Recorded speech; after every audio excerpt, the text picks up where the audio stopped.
I saw this on the news, and I knew when I saw the car, I knew who it was. I didn't know the exact person, but the problem is that even though I am a victim, I can't get justice for me, let alone for anyone else.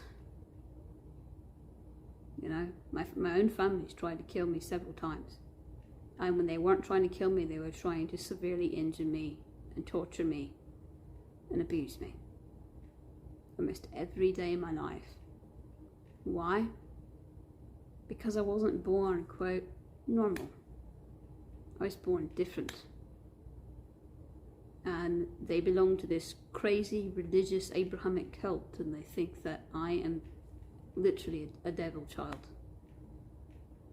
When they realised that I had gifts, you know, that only in their minds it only proved their theory. When I started getting premonitions and dreams, when I was able to tell the truth by looking through people's eyes, you know, things that kind of remind you of clairvoyance, that only further. But it's a blessing in disguise. Because of that, they never let me in on whatever they're a part of. Because of that, I was never brainwashed. The only thing I was brainwashed to think actually was that I was a devil child. But I was never brainwashed to think anything else. You know, I was allowed to basically, you know, well, I won't say allowed, I was forced to believe lies. They tried to actually hide it from me. And so I was allowed to be oblivious because they were hiding it from me on purpose.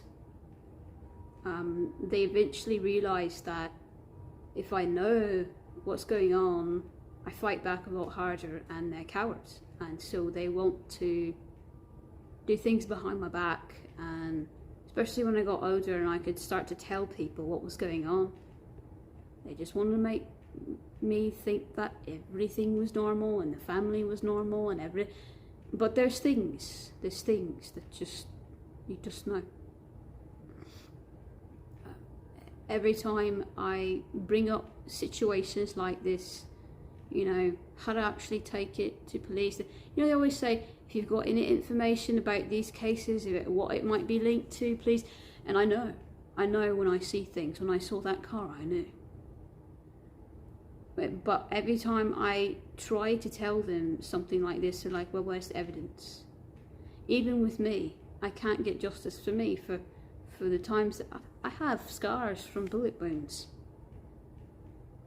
And they wouldn't even investigate it because I said I was too afraid to tell the truth, even though I did tell the truth once.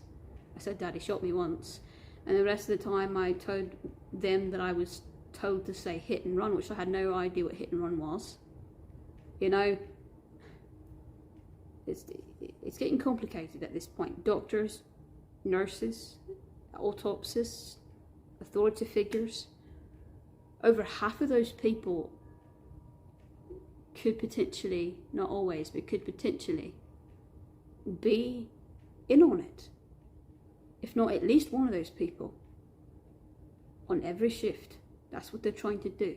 They're trying to gain these occupations so that they can cover shit up when, you know, getting out of it and slipping away doesn't work. And that's what happened with me. That's why my family's still free. But I just see things. I see things. I make, you know, associations that, okay, they do this and it's always this way and it's similar, and this is a trait that they either do or say.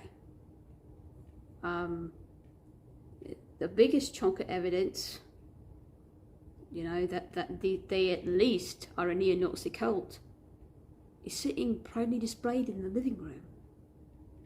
All they'd have to do is search their house. I'm quite convinced that they might have illegal weaponry as well. All they'd have to do is search their house. Seriously. Just find a reason. You know, but it's so broken that if you say that shit's in there, they say, well, owning a certain book doesn't make someone a criminal. Search their house, you find the rest of it. You find the rest of it that does make them a criminal. When I was old enough to read, and I just started reading it, and I said, Daddy, what's this book? Why does it say, what is it? It says Mein Kampf, what is it? And he got really angry that I'd find that book. Well, it was in the living room, it wasn't hiding. And he told me all about who wrote it, and I knew who that was. And I said, well, that's a really evil man, Daddy. Why did you have that book? And his answer, his only answer, was because it's a valuable piece of history and it needs to be protected. And they burned most of them. This is one of the only original copies left, and they had no right to burn them. I was like, wouldn't you want to burn something from somebody like that? You know, I had the gift, because I'd been abused, that I didn't trust them. I didn't trust anything they said or did. And that was a blessing in disguise, because I wasn't able ever to get brainwashed into thinking the way they're thinking. Even people who want to help, who legit are in this occupation for the right reasons. The justice system is so broken that even if I came to them with this information, they would come back and say to me, that's not physical evidence. We can't look into it. If you looked into it, you'd find the rest of the fucking evidence that is physical. People out there are dying every day. I'm lucky enough to tell my story. I'm lucky enough, but most people aren't. And that's why I'm saying something. It needs to be said. That's why I keep saying it. And if you won't fucking listen to me, then maybe the media will. I doubt it. But maybe somebody will. I hope a sleuth will string this together somehow. Because what I'm about to say is no fucking coincidence. Saying I saw this, this is just one example of many. I saw this on the news, and I initially thought it was just a really sad story. And honestly, looking at the photo of the man, and his family, all these people look like really nice, really good people. His friends, his family, himself. It's not right. I'm sorry. Do you know how many people I look into the eyes of on a given day? Whether it be media, my family, people at the market, people walking down the street, and their eyes are filled with hate or selfishness, greed.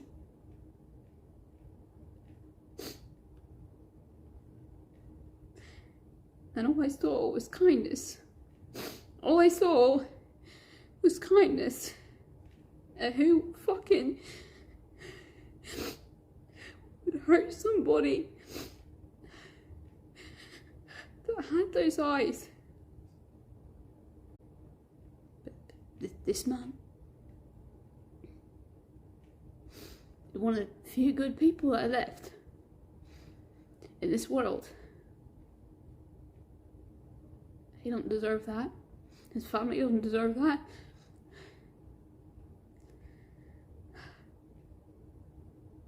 He's probably didn't even see it coming.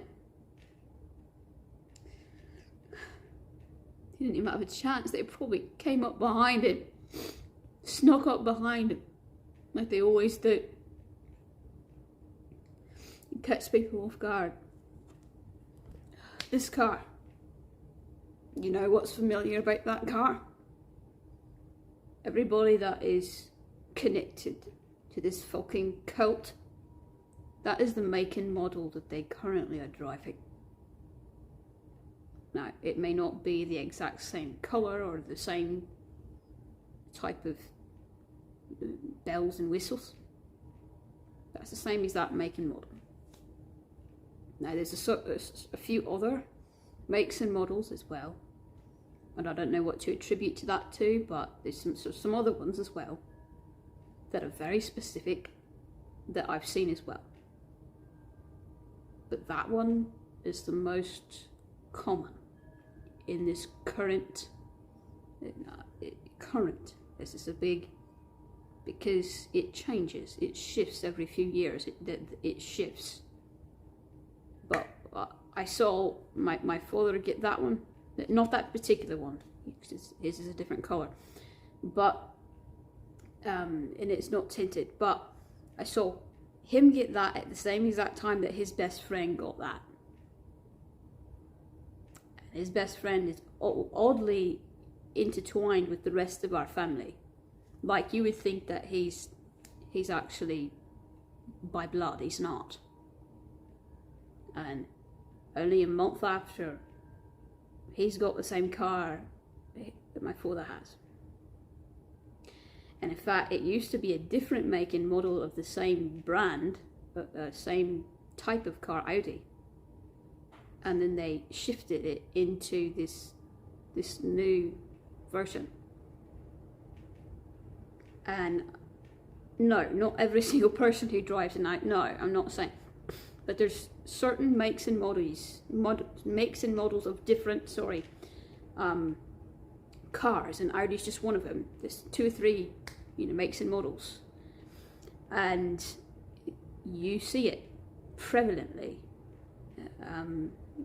I believe it's by status. I do. I think status depends on which one you drive. I think some people could be out there driving Rossio pickups, and I think whoever's driving this one is maybe not the tippy top of status, but pretty high status. Like, they're maybe not giving all the orders, but they're at least an assassin. The guy was lynched, and he wasn't just lynched by a random fucking person. He was lynched by an underground cult that's growing in numbers by the day. And by the way, we're on the verge of Civil War and World War III. History is about to repeat itself. People need to wake up and start fighting back against these people, because if we put our backs to them, we'll die just like this guy did. We will die before we know it's coming. We need to be prepared. We need to be ready, because these people one day are going to come out of nowhere. I don't know when, I don't know how. They're going to stop targeting just one person here or there, and they're going to start targeting everyone all at once, and that is when the war is going to happen. Right now they're getting ready. We should be getting ready too.